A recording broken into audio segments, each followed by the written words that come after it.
Hey, Radiance here. It's a popular UI pattern to have a selector or tabs that change the content below.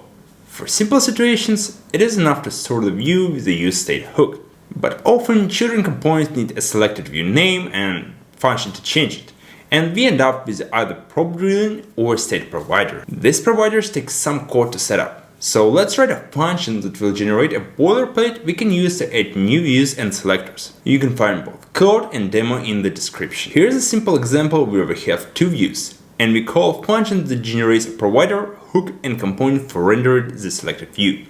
Below we have a selector component to render view options. We place it under the view provider together with the render view component that takes function for every view to render the selected one. The getViewSetup is a generic function that takes two arguments, default view and name of view group. First, we create an interface with the state and context.